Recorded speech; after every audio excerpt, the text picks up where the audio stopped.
Hello, hello. Welcome to episode 14 of the Great Canadian Hockey Podcast. On behalf of myself, James Parisi, and my co-host Aidan Sarah, we're stoked to have you for this one. It's going to be a little bit of a quicker one than normal. Not our usual length. I say that now, and it could still end up being an hour and a half, but you never know. Yeah, we're this podcast will probably be released on Monday or Tuesday, and it is currently Friday of the previous week. Getting that out of the way because it's almost Saturday for Aiden because time zones exist. But yeah, we're getting this one out of the way. I got a busy weekend ahead, but I wouldn't be a good co-host if I didn't ask. How you doing, Aiden? What's new? I'm tired. It's been That's a recurring theme.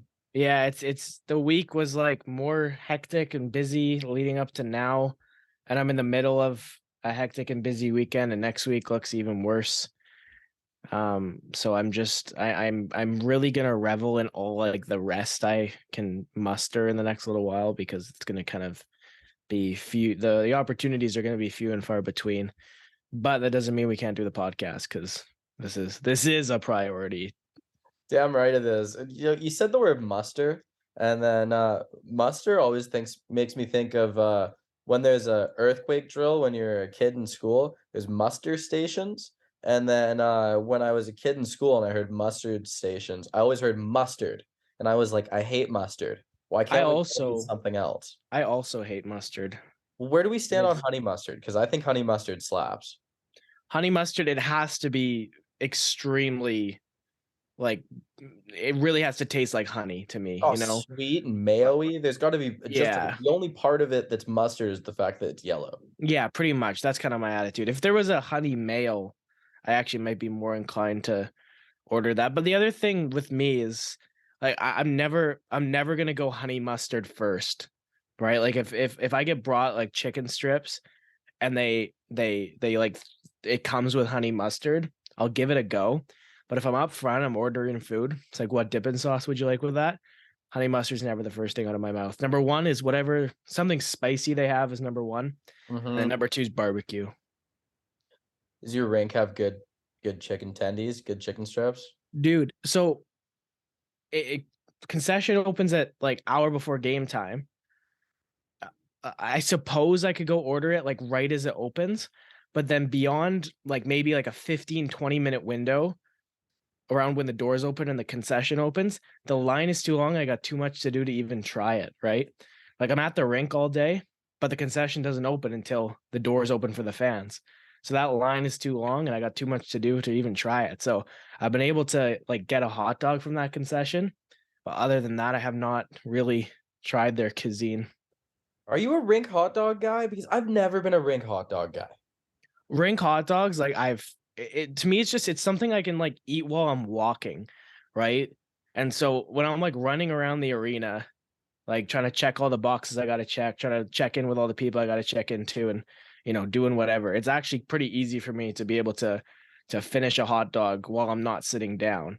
So that's the allure to me of the rink hot dog is the I don't need a I don't need a table setting to enjoy it. Whereas chicken strips, I'm a big sauce guy, so I gotta have something in front of me to be able to set the chicken strips down, open up my sauce, and dig into it. Right? That just doesn't happen at an arena for me because I'm always running around doing something. Oh, I'm an eat while walking guy. I can do it. I'll just open it all up. I got it all laid out, and I'll have that tray ready to go, and I'll be dipping those strips left and right. I'll be good to go. That's fair. The other thing too is like I'm my job. I'm wearing a suit to the rink. Right. Last thing I want to do is get this big gulp of barbecue sauce right down my white dress shirt before I have to Barbecue start. doesn't come out either. No, exactly. I don't. I'm not my. I don't make enough money to be like replenishing my closet every so often because of chicken strip malfunctions. Well, we've got a pretty big topic to jump into right away. Pretty massive trade, honestly. Like you think about, I mean, if this trade happened like 4 years ago, it would be way bigger. But like this is a big move.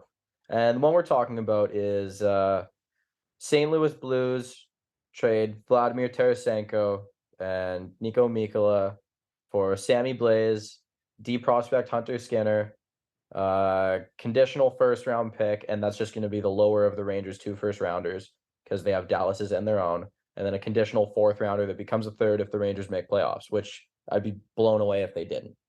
And yeah, that's a big move. It's created a pretty decent fallout between that and the Horvat trade. Things are starting to really fly here, leading up to this deadline a few weeks away.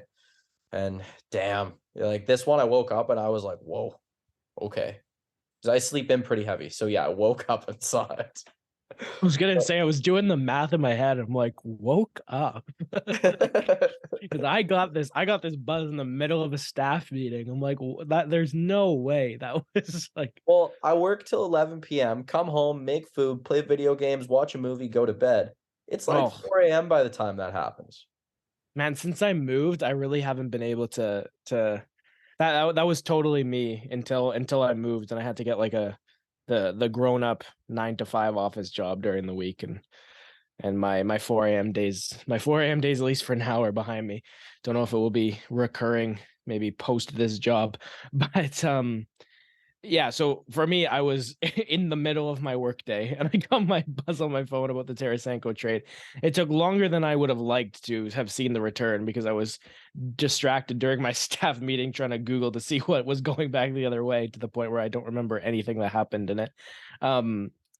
Yeah, you said it, like a few years ago, this is a huge deal, but regardless of the magnitude of it, obviously both these two players are pending unrestricted free agents, which is why these two trades were even able to happen.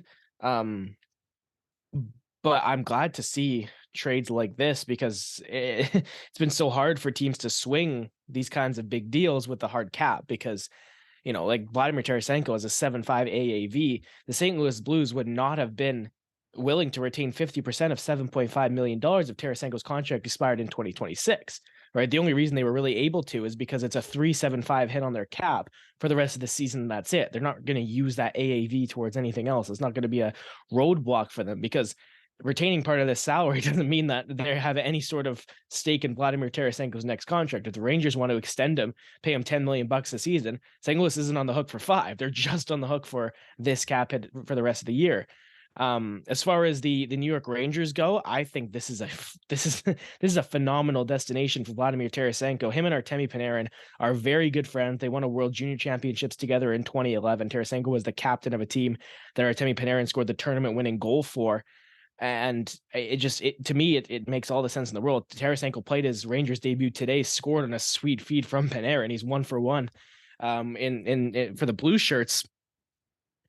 I also noted, I think I texted you at the time, I thought it was really funny that Sammy Blais is returning to the St. Louis Blues not too long after the St. Louis Blues absolutely stole Pavel Buchnevich from the New York Rangers in a trade that sent Sammy Blais the other way. Oh, totally. Buchnevich is he's a legit top 6 scoring threat, like a point per game forward when he's on his money. He's he's a hell of a player. The Rangers, you know, I will give them small credit because they need to clear some room on the wings. They've got Laugh, they've got Kako. Both of those guys need to kind of show up. They need some opportunities. So I don't really think there was all that much room. But then again, if you still have Buchnevich, are you really going to acquire Tarasenko right now? I don't know. It's hard to say. Yeah, it's hard. It definitely is hard to make that judgment. But for me, what the New York Rangers are doing, and I really like this trade for both teams, honestly, because for the St. Louis Blues, it was so clear. It was so clear and obvious Tarasenko was walking. He was not re-signing with that team. You get a player that was a very effective player for your team, wasn't nearly as effective in New York. You get a prospect, and you get a first rounder for the New York Rangers. Parting with the worst of their 2 first rounders isn't a major blow to them. And for the St. Louis Blues in a season that they've struggled way more than they expected, they're going to get 2 first round picks as well. They're going to get the first round pick that they will own, which is going to be, right now it's looking like it's going to be at least close to a top 10, if not a surefire top 10 pick. And then they're going to get the New York Rangers pick, most likely, if not definitely, later on in that draft, potentially even if the New York Rangers have the same performance in the playoffs this year as they did last year, in that 29 to 32 range of the first round. But for the St. Louis Blues coming into the season, the top 10 pick would have kind of just been extra, right? Because you would not have expected St. Louis to miss the playoffs. I had them in the playoffs. They definitely would have thought they were going to make the playoffs. So you get your own top 10 pick, which is almost gravy, and then you get the first rounder that you expected coming into the season. And this time it's going to be either New York's or Dallas's. Oh, 100%. Yeah, it's one of those things where you got to stack up assets, especially because Tarasenko was walking. He had some post-trade comments where he said they hadn't even given me an offer. Like everyone knew he was going. It was a foregone conclusion. A couple years ago, he had the trade request. He wasn't too thrilled when Ryan O'Reilly got the C instead of him. I mean, although I think O'Reilly was a great choice, but you know, that guy was a Blue. Like that was his team. He broke into the league. Was it 12-13 or 13-14? Like regardless, he was a St. Louis Blue for 9-ish years. Like he was an integral part of that organization. And interestingly enough, the biggest Vladimir Tarasenko highlight reel goal came against the New York Rangers. I believe it was in the 14-15 season, maybe 13-14, but I think it was 14-15. And what a goal. Like that goal was insane. I can very clearly picture it in my head.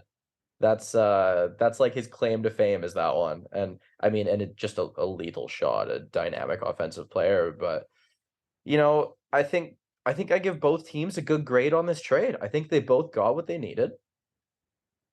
St. Louis got assets for something they were going to lose for free. Maybe it would have been cool if they got a bit more, but the guy's coming off 2 shoulder surgeries in the last couple of years. Like, Well, and the Rangers make this trade. Like, I'd be shocked if they extend Tarasenko. Their cap situation, they can't really afford it, right? It doesn't really make sense even because you've got K'Andre Miller, Braden Schneider coming up. So you're really going to allocate that much cap space to a 31-year-old Vladimir Tarasenko who is injury riddled. And the other thing too is Vladimir Tarasenko had a full no trade. So if the St. Louis Blues came to him, we're like, oh, we're going to trade you to this team, and he didn't like it. No, they weren't, right? So they definitely had a narrow window of teams to work for. Tarasenko's no trade clause wasn't one of those where he submits a list. It's like, no, he can veto anything he wants to veto. So St. Louis, to get what they got in this situation, was good for them. For the New York Rangers to only have to give up that amount for a player that potentially could really, really impact a playoff run, that's a good thing. one more thing to note about this trade. I said it at the start of leading into this topic. A lot of people are saying it online. This isn't as big of a trade as it would have been a few years ago. He's not that massive of a piece, but it's very, very easy to forget that he had a career high in points last year. Vladimir Tarasenko had mid-80s in points. And then they get Nico Mikkola. That's a capable number 6 defenseman. And you know what? A long playoff run, you're going to end up using up to 8-9 defensemen in it. So I'm going to draw a parallel. Okay. And you can tell me if this trade gives you the vibe of a trade I'm about to mention. Okay. This trade was on March the 5th, 2014. Marian Gaborik was traded from the Columbus Blue Jackets to the Los Angeles Kings for Matt Fratton, a second and a third. Marian Gaborik went on to score 14 goals in 26 games in the 2014 playoffs, leading the playoffs in goals en route to Los Angeles' second Stanley Cup in 3 years. What do you think? I think St. Louis got a better return than that, but it's a similar level of player for sure. Well, and a similar point in their careers, right? Marian Gaborik wasn't the 45 goal, 85-point player that he was in his prime with the New York Rangers. He had struggled since he arrived in Columbus.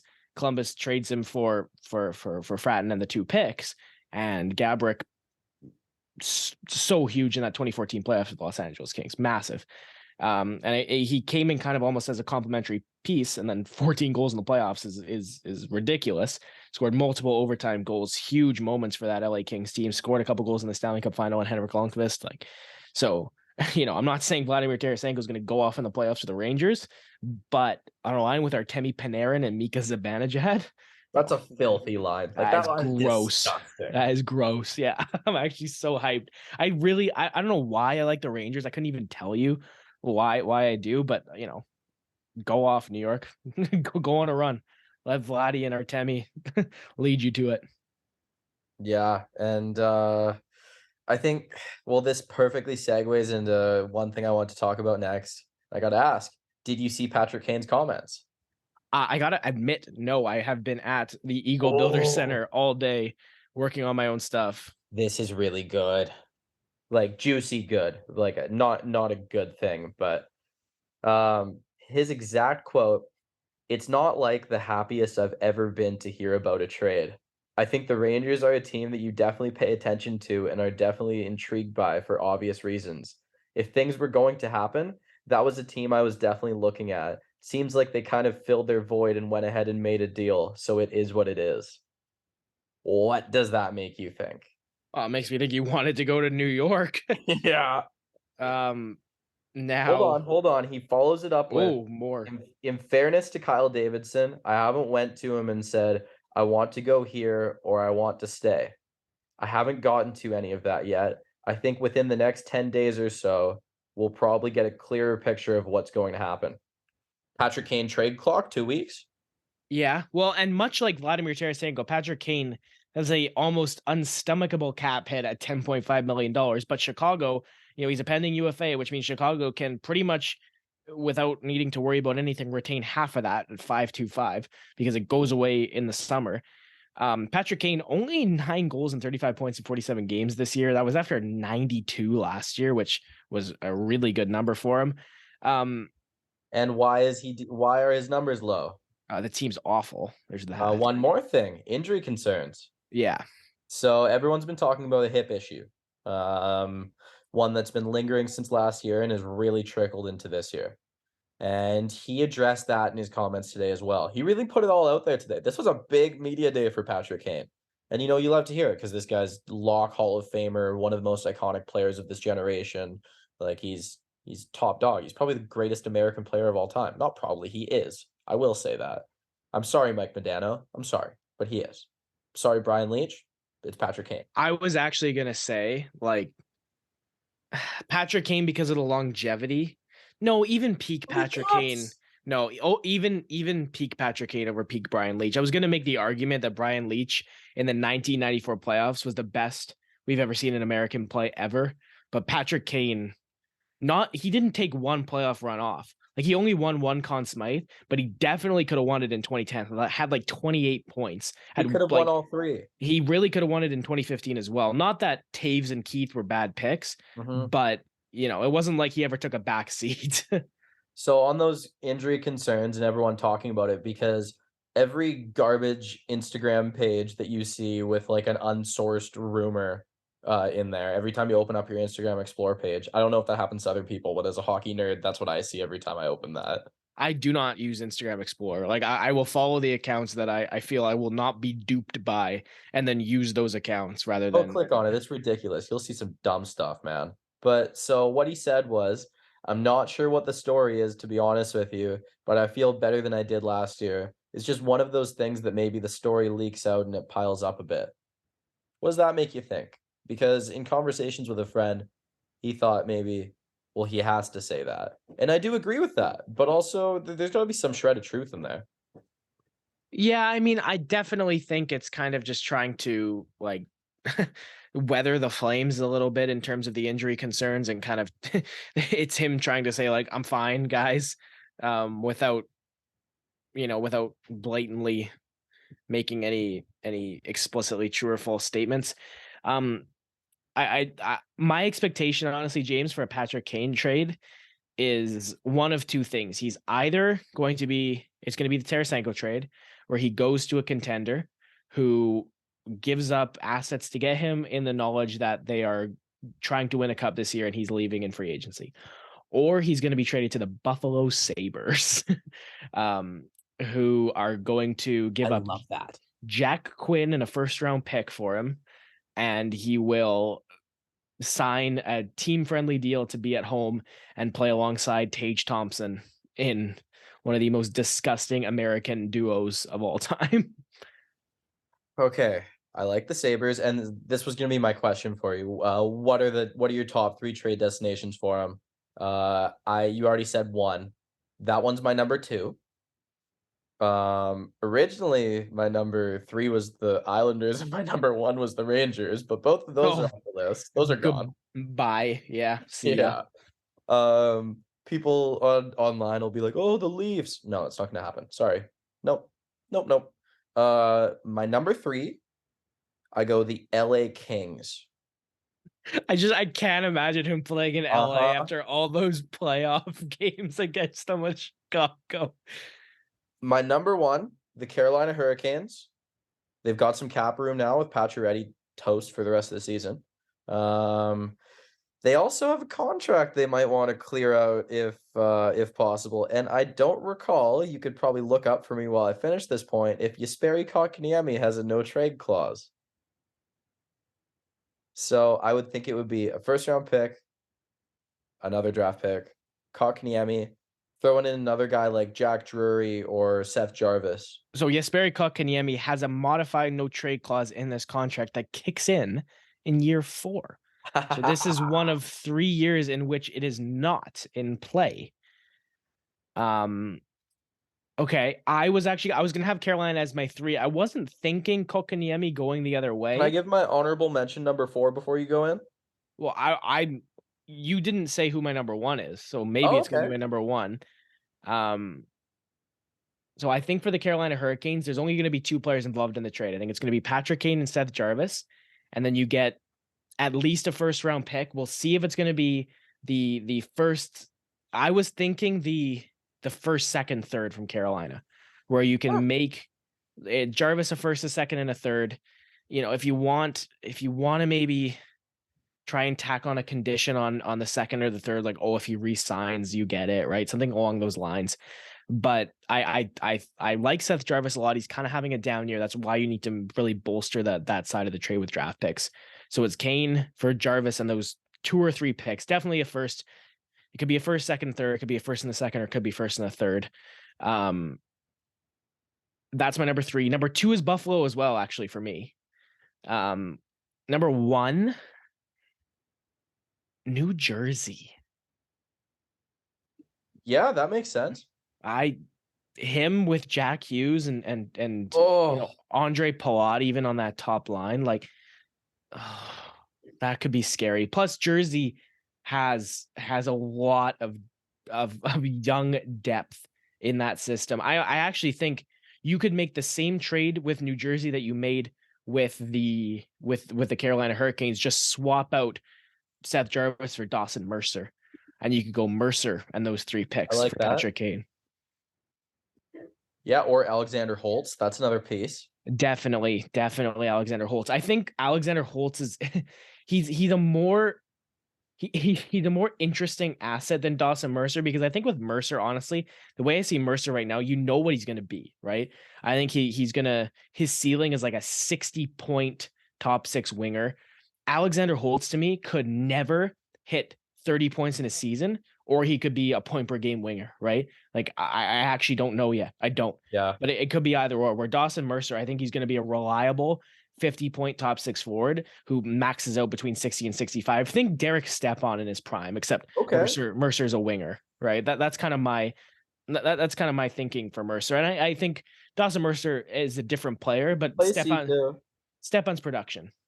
Mercer can play center as well. He can. Just hasn't with New Jersey for obvious reasons. And the obvious reasons being Jack Hughes, Nico Hischier, and formerly Pavel Zacha. Now it's Eric Holla on the third line. Okay, now I have to give you my number 4. My number 4, I think, is very intriguing. Dark horse for sure. The Dallas Stars.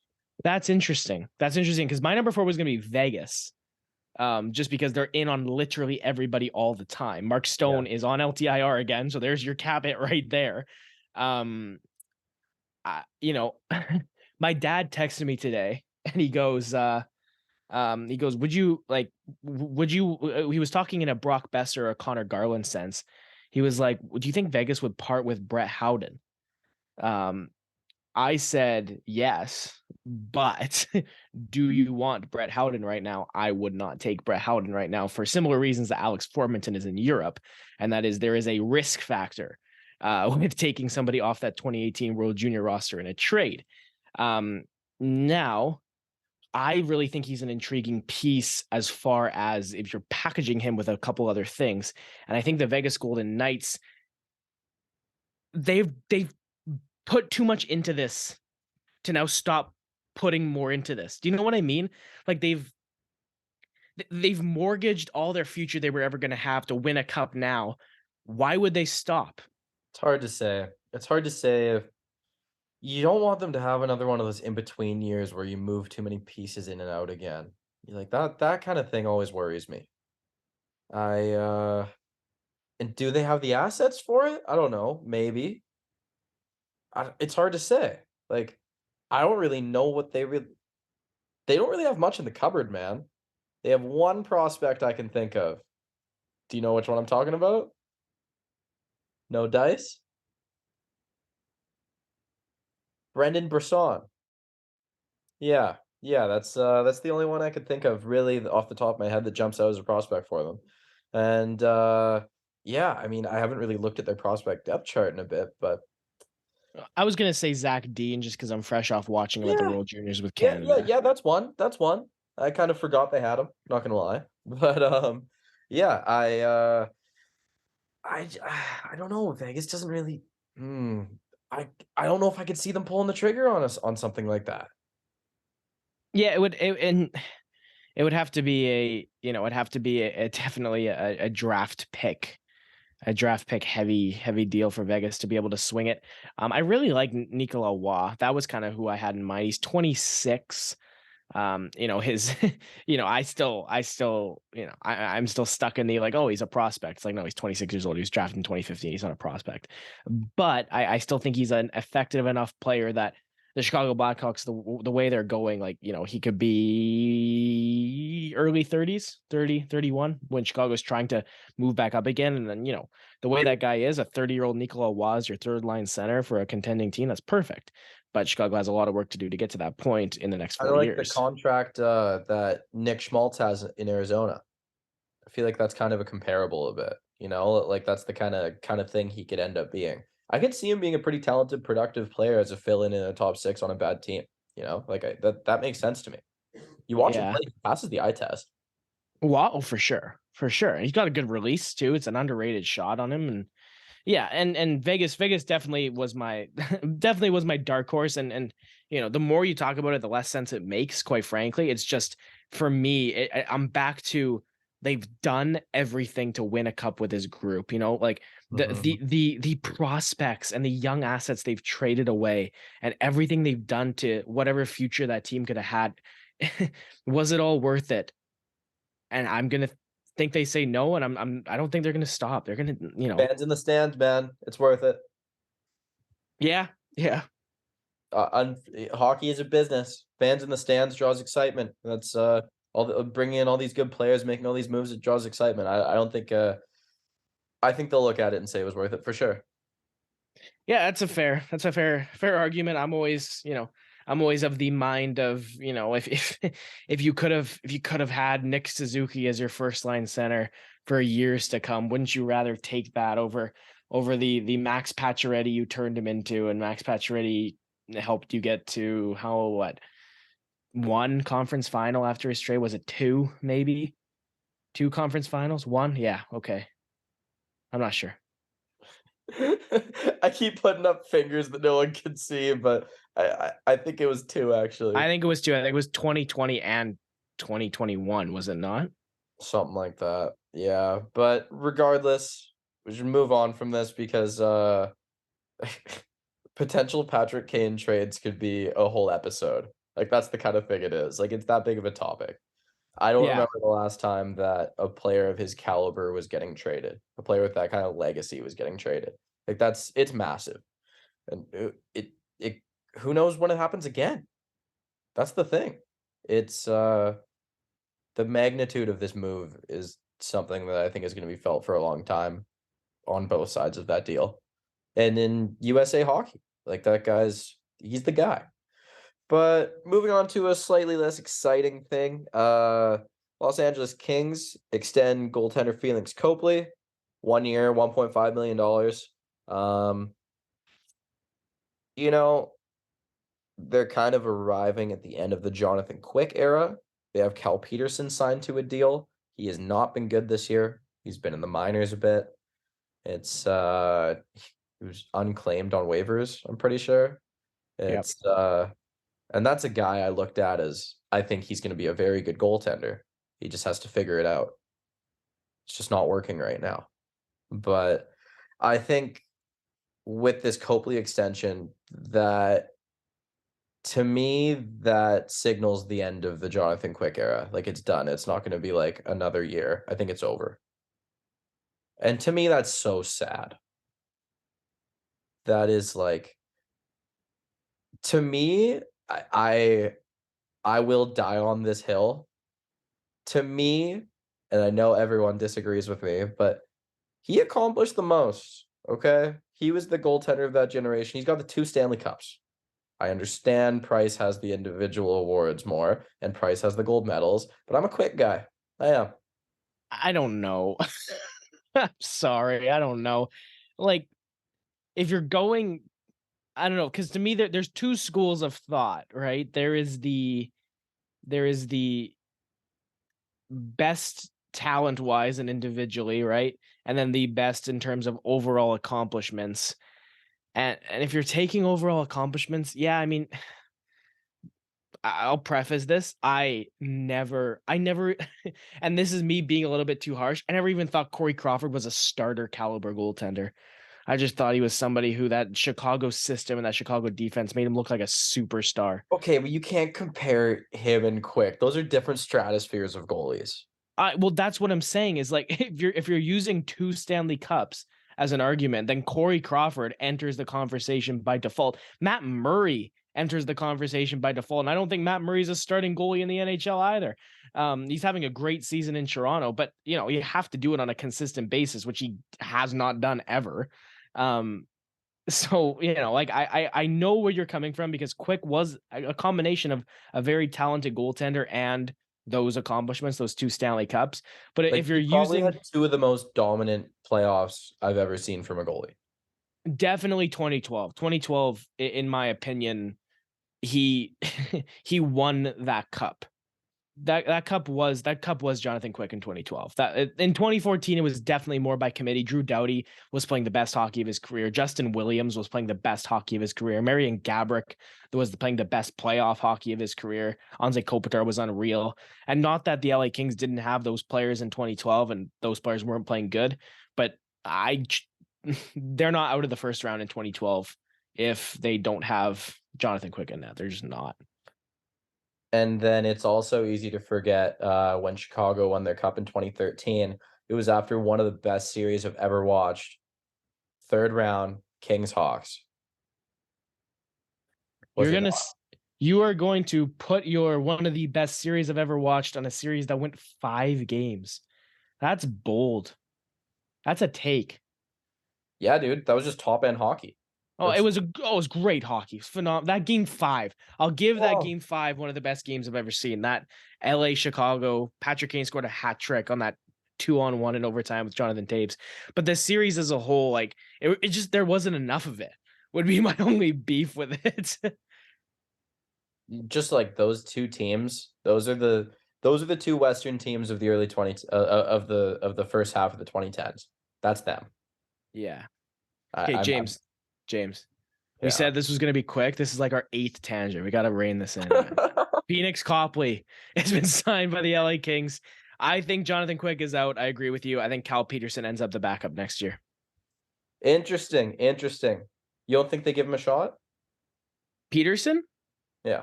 I said ends up. I think he ends up the number 2. I think Copley, he's played well enough this season. He's got a 15-3-1 record, right? He's played well enough. He's played well enough this season that I have some faith in him next year. It's only a 1-year contract. So do I have faith that Phoenix Copley is going to play better than Cal Peterson? Yes. Do I have faith that Phoenix Copley is going to fill the LA Kings goaltending void for a team that is kind of wanting to start winning now? I don't know. Now I'm going to pitch something to you, James. Mm-hmm. Thatcher Demko for Brandt Clark. Got to be some money going back to Vancouver. Yeah. Okay. Then Brian Clark and Cal Peterson. Okay. I take that deal I take that deal. on both sides. Both sides. Yes. Yeah. Will they do it? No. No, I don't think so. They're not exciting enough for that. Neither team. No, and then the other thing is GMs are usually scared to trade in division. You're just worried you're gonna get embarrassed Yeah. year and in One, playoffs. and the other thing too is the Vancouver Canucks are still stupid enough to think that they are going to do anything successful in the next however many years. Do anything successful with JT Miller on their roster. I think I should phrase it as, because they're not. Or Oliver Ekman-Larsson or whoever. Because it's not going to happen. If Vancouver was like had some self-awareness of where they were as a franchise, I think they pulled the trigger, because you're never going to be in the playoffs to play prime Thatcher Demko, because Thatcher Demko's out of his prime by the time you get back to the goddamn playoffs.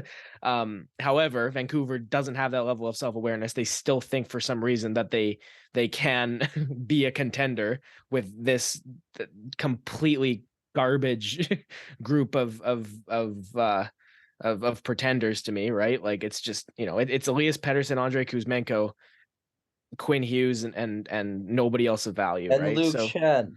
Yeah, Luke Shen, who is going to be traded very soon. Luke Shen is my favorite Canuck, no joke. Luke Shen's awesome. He's been very good. He's been the closest thing to Chris Tanev since Chris Tanev left, and that was, yeah. Oh, that's a wound. That's a wound you don't want to open back up, eh? Well, man, just mismanagement of assets. That's all I'm gonna say. All right, on to the next one. I know you have one to talk about. Let's hear it. So, I don't remember your reaction when I said Timo Meier was going to Toronto.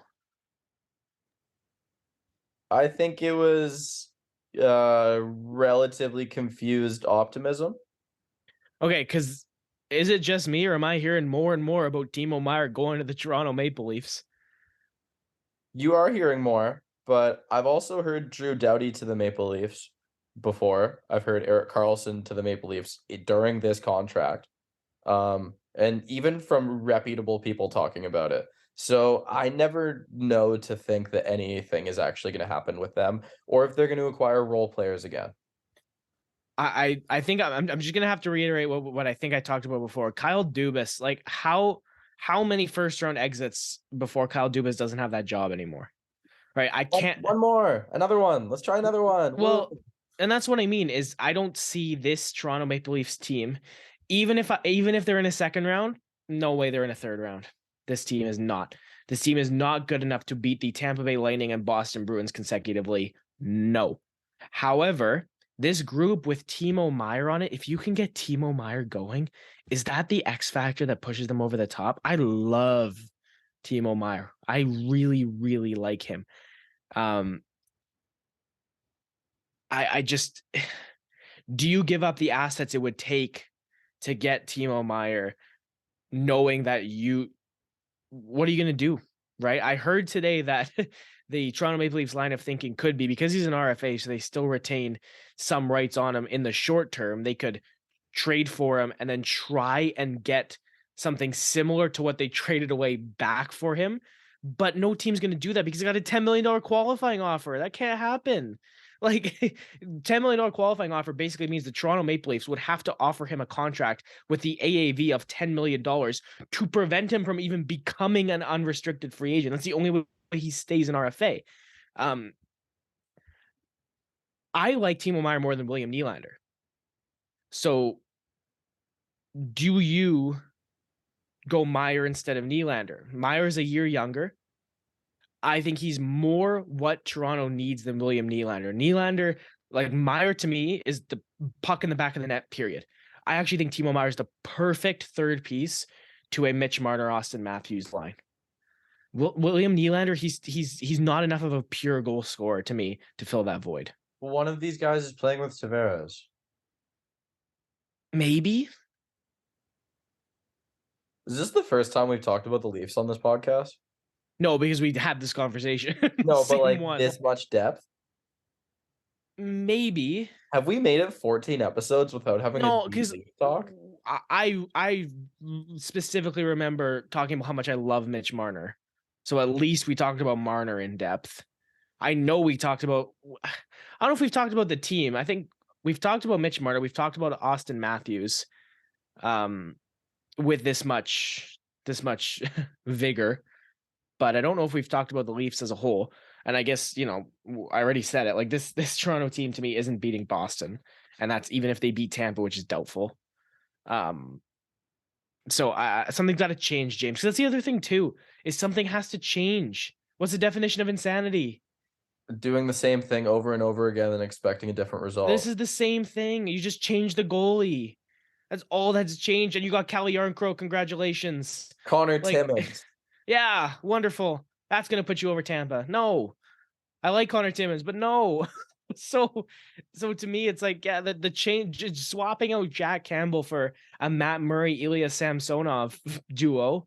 No, that can't be all your chips. That cannot be your best effort, because at the end of the day, like I just over and over and over and over again and expecting something different.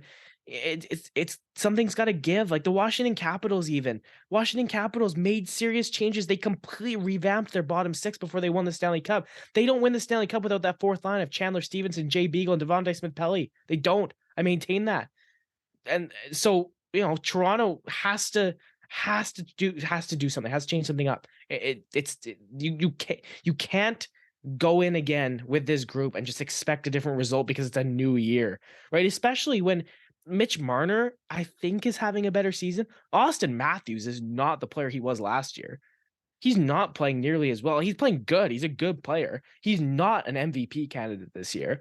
So I don't understand the optimism going into these playoffs when, like, a team that was playing objectively better, at least man for man last year, also lost. I already kind of think I know what trade the Leafs make, and it's not even all that exciting. I think they go to Chicago and they acquire Max Domi and Jake McCabe and call it a day. That's not a bad shout. I was going to say Vladislav Gavrikov. Yeah. Yeah, that works. I think Jake McCabe's always had a lot more to give. I think his first season in Buffalo and also his World Junior performances, he showed flashes of absolute brilliance, being a hell of a player. I think in the right organization, I think he might have a lot more to give. And at the very least, I think he's a number 4 left-handed defenseman for them.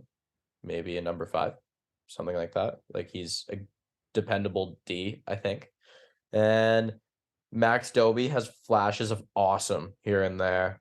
And he adds some fire and just a charged battery, Like he's like you throw your Energizer, those green rechargeable batteries on the charger, you throw them in your controller, and that thing's controller light is so bright that you're kind of confused and concerned for its well-being, but it's there, it works, and you're having fun with it. That's Max Domi.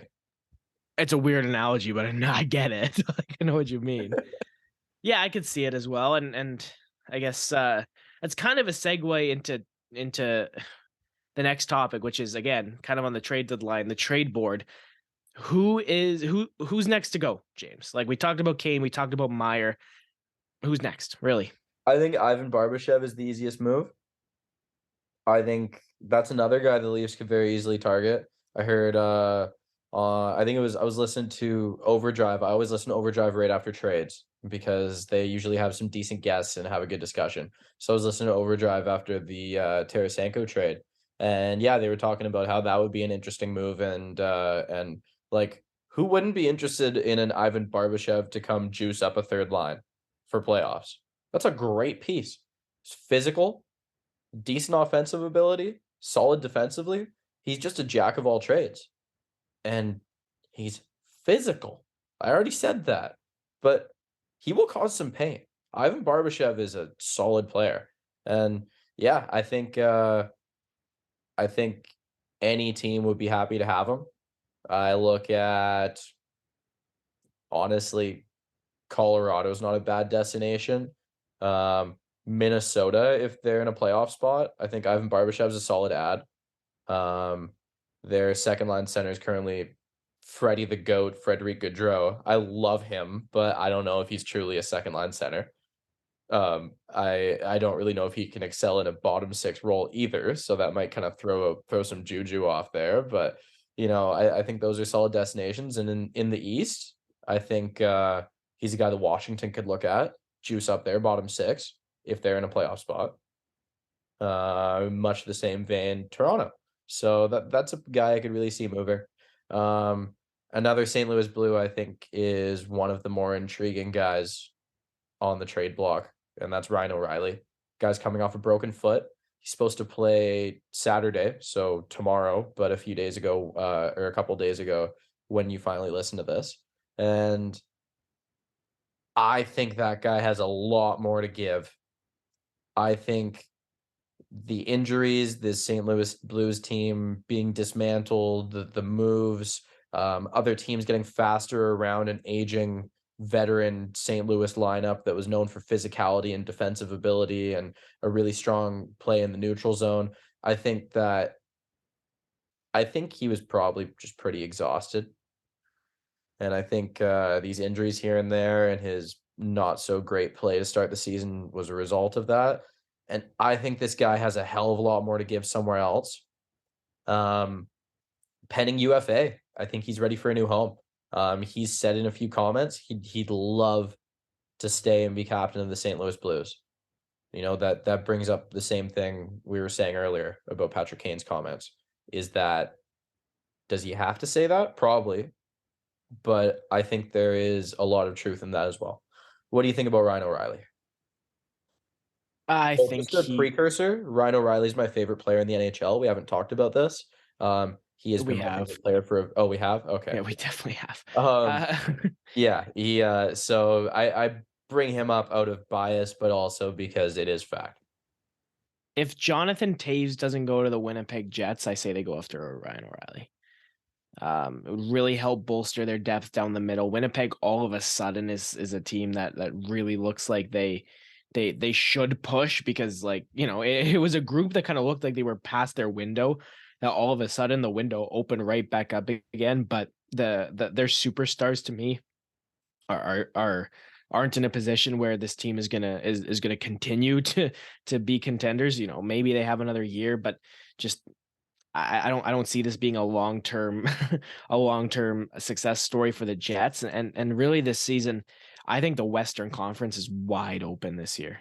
I really, really do. Like the Colorado Avalanche for years have been the juggernaut. They've just been so banged up this year. And, they've been even fighting for a playoff spot that, the stars can still align for Colorado. They're probably still my pick to get out of the West, but it's so open for the Winnipeg Jets to potentially make a run. I really, really think the East is a lot more like it's gonna be one of two teams to me, or one of three. I think Carolina actually needs to make a big move. I think they will. I think right now the Rangers beat the Hurricanes in the second round again. I think Carolina can make a trade to remedy that. But regardless, I do think it's going to be I have a Boston Rangers East final. And I think unless one other team in the East makes a huge move, that's set. But the West, who knows? Who knows with the West? Who's coming out of the Pacific? I couldn't even tell you, right? Like Vegas has been quite good this season. Edmonton, it might be LA. Yeah, LA might surprise. Kevin Fiala is playing unbelievable this season in Los Angeles. I think we were just talking about how good Phoenix Copley's played. Like that might be something that bites them down the stretch, is just the lack of a bona fide starter. But yeah, it could be anybody, including Winnipeg. So I could see the Jets. Jonathan Toews is the hometown guy. I would say he would be the top candidate. But if something doesn't work there, I think O'Reilly goes to Winnipeg. Well, I mean, we've established that I'm an Avs fan, but both those guys are very connected to Colorado. I don't know if Ryan O'Reilly would go back to Colorado. I think that's associated with some not so great memories for him. Maybe better than Buffalo, but I'm not sure. He kind of left unceremoniously. Like it was that trade from Colorado to Buffalo there was some kind of sour contract negotiations. He knew what he was worth. They didn't want to pay him that. Buffalo paid him that. End of story, right? I think it would be such a sick full circle thing for him to come back and go for another run with these guys. Like he played on the Avs McKinnon's first couple years. He played with Gabriel Landeskog. He played with Eric Johnson. Like there are a couple guys he knows well. And I just think that would be mental. And then Taves is very linked to Colorado as well. For some reason, the Avs are never really linked to those high-profile wingers anymore, but that reason is because they have a bit of a hole at center. Like that JT Compher's had a great season. Alex Newhook has shown flashes, but they need a guy. They won the cup last year with JT Compher being primarily a third-line center. And he's a very good team's very good third-line center. They need that number 2 guy, and a Taves or O'Reilly could fit that bill. Colorado has fast wingers. They'd be playing with a combination of 2 of Landeskog, Lehkonen, Nichushkin, Rantanen. Like a center with not great foot speed isn't gonna have a problem with 2 of those guys on that line. So I think that's a big thing. But one more thing about the trade board. Every year there's a trade, a guy whose contract isn't about to expire, a couple guys whose contracts aren't about to expire, a trade that just jumps out of nowhere. Think Anthony Mantha and Jakub Vrana trade. Think stuff like that. There's going to be something that completely catches us off guard. And I've never asked anyone to predict this, and I didn't give you any prep or anything for this. But is there a guy in this league who you think, yeah, I think he's going to get traded this year? A guy who no one would have thought of. Do you have anyone in mind? I don't, honestly. No. That's boring. Like it's a boring answer, and it's a boring answer to your question that, like I understand it, but I really don't. I just, and it's because of the hard cap. It's because of how many teams are straight up pressed against the hard cap. There's so little wiggle room that you're right. Like you have these guys with long contracts, and it's like, teams are unwilling to retain on term, and not enough teams have cap space available to get somebody that would be making an AAV big enough to be considered for this for this question, right? And so I really don't see it. I think I think there are maybe some situations where that could have been plausible without the salary cap restriction that's on pretty much every team, but it's just not going to happen. It's just not going to happen. Yeah, you don't think we see any of those this year? I mean, surprising trades potentially, but I don't foresee, an Anthony Mantha for Jakub Vrana like that. Maybe something up to that bar, but nothing exceeding it. Because I don't remember thinking either of those guys were going to get moved at all. Like it was something that completely caught me off guard. We've talked about the Hurricanes a lot, and I think they have a huge move up their sleeve. I think they're the kind of team to acquire a player like that, acquire a player that no one's thinking of. Who that player is, I have no idea. And if there's a player moving out, who knows? Maybe it's like a Teravainen or something. You never know. Maybe it's a swap. I really have no idea. And that's the beautiful thing about it. That's the thing that's going to make it so shocking and exciting, is that we're just going to see it pop up on our phones and go, oof, holy, okay. I didn't see that one coming. You know who the only guy I can think of that might, because I think he's a pending free agent, so it's hard to have a pending free agent be the answer to this question. He is Alex DeBrincat. $6.4 million to the end of the season. He's an RFA.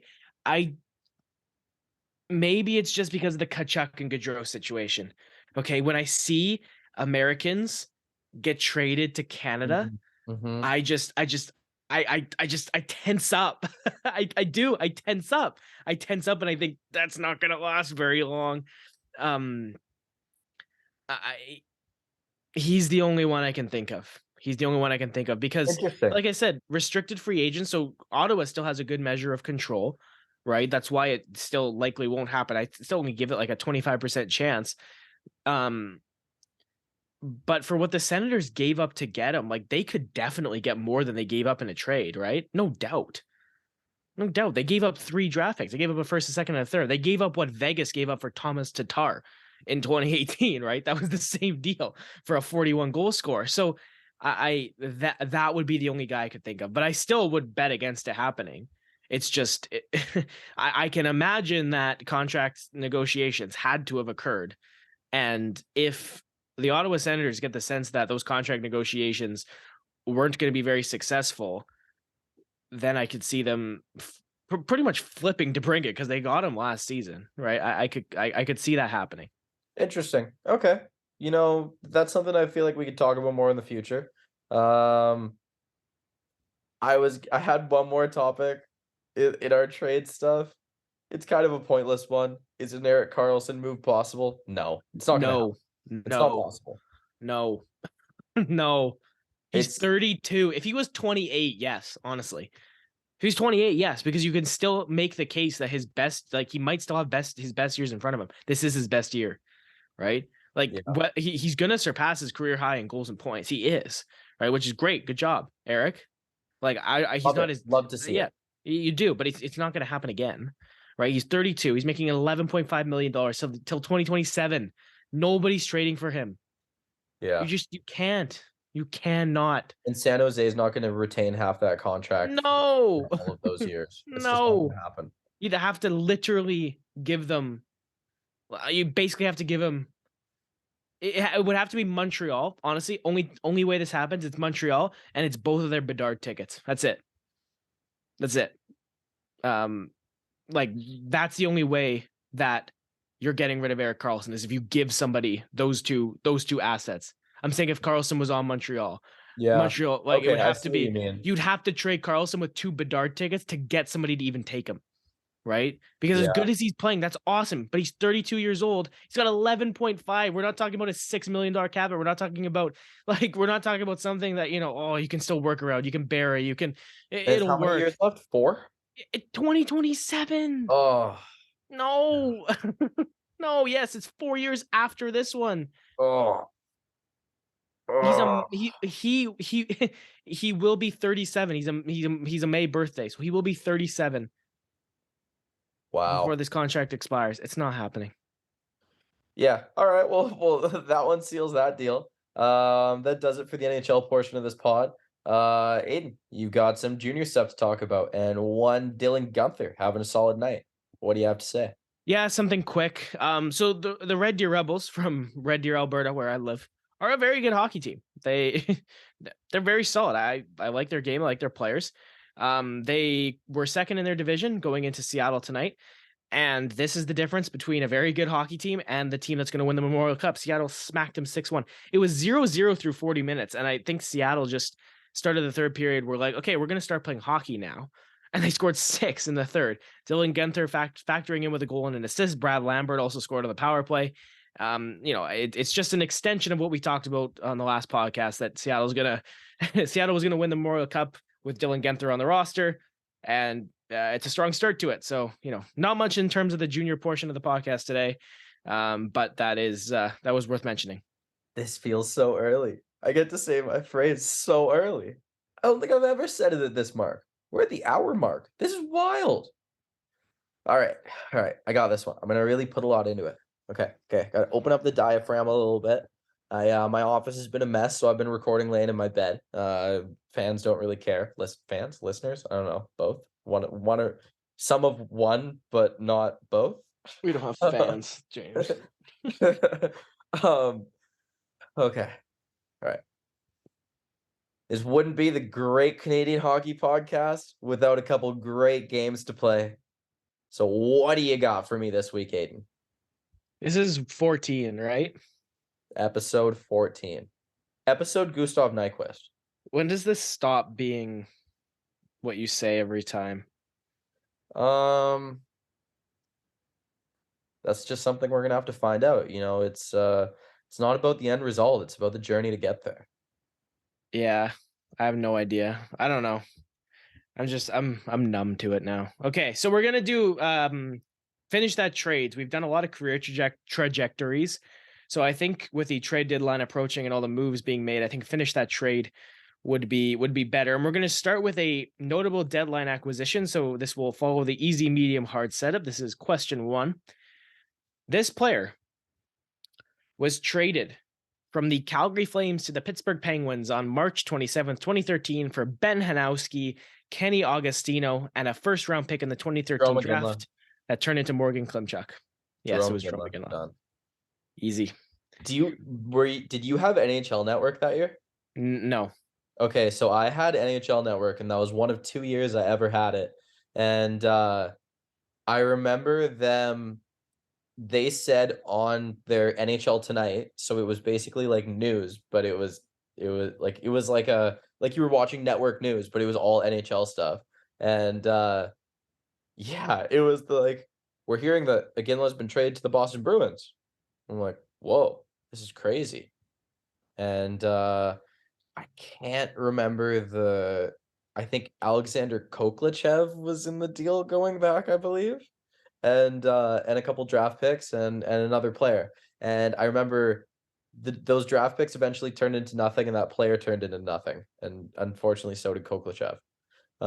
So, but then 10 minutes later, they're like, oh no, he's got traded to Pittsburgh. He's gone. And the Flames sold house that year. I remember that was the same year they traded away Bouwmeester. Well, there was a trade in place between Calgary and Boston. It's just Iginla had the no trade, he vetoed it, which is really, it was weird. So Iginla has the no trade, he vetoes it, right? Boston sweeps Pittsburgh in the Eastern Conference Final that year, and then he signs for Boston the next year. Like it was such a weird, it was strange. Okay. And he called Marian Hossa, and Hossa said, just keep flipping until you find the right one. Yeah, and then he didn't. June 26th, 2015. So this is, I think you're going to get this right away. I think this is too easy for a medium, but it is a different kind of question because I'm not asking for a player. The player was never a part of the Edmonton Oilers. The Edmonton Oilers owned this draft pick that was selected to take the player. So this player's draft pick rights were traded from the Edmonton Oilers with a second-round pick in the 2015 draft that turned into Mitchell Stevens to the New York Islanders for Griffin Reinhart. So it was this pick, which was a first-rounder in 2015, with a second-rounder in 2015, traded from Edmonton to the New York Islanders for Griffin Reinhart. The Islanders used the second-rounder. The Islanders traded that second-rounder subsequently in a trade that eventually netted them the Anthony Beauvillier pick. So the Islanders made a lot of trades in this draft. Well, the first round pick became Matt Barzal. Yeah. That was the question, right? Yeah. Okay, yeah. You know, I didn't remember that about them making another move to get the Beauvillier pick. I remember thinking that was all in the same trade. That's wild. Okay, cool. You learned something new. Yeah, because they traded because the Stevens pick was 33, the Beauvillier pick was 28. So they traded the 33rd pick and then a third rounder to Tampa for the Beauvillier pick. Tampa used that third rounder on Anthony Cirelli. No which is way. The craziest part of this whole thing was like the throw-in third rounder that the Islanders gave away to move up 5 spots turned into the best player in that trade. That's messed up. Whoa. I'm gonna pretend. Yeah, and that was I wanted to go there because that's one of them.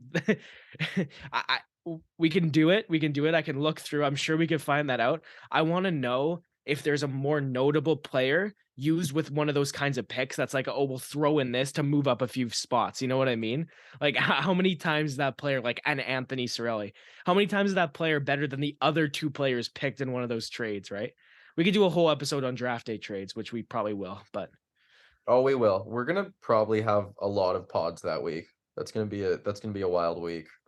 We should just live one during the draft. We could do that. We could use YouTube live for the draft. We could just sit there and be like, all right, Aiden, who's gonna get picked? I'm like Zach Benson. I would like to say by then we use social media more. I was in charge of our Instagram. I've not been doing much. Well, he's been putting out stories.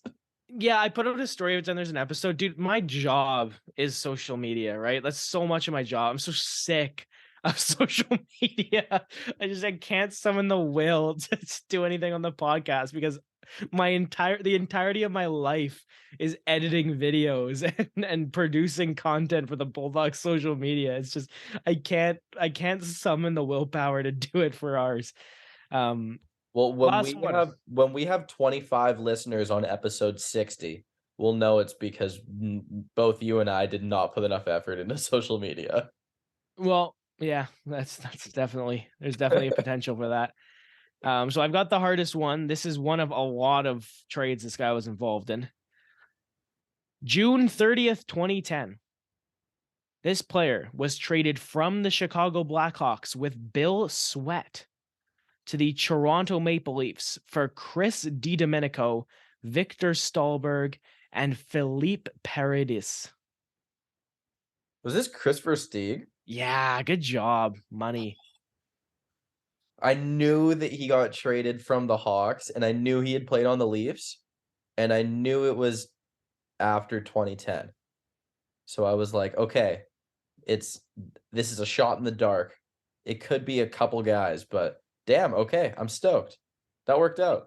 It was just so many trades for him because he immediately went from Toronto to Philly for a first and a third, then from Philly to Florida for a second and a third, then from Florida for Chicago in the trade that sent Jimmy Hayes to Florida, then from Chicago to Carolina, and then from Carolina to LA. Like, it was just trade after trade after trade for this guy.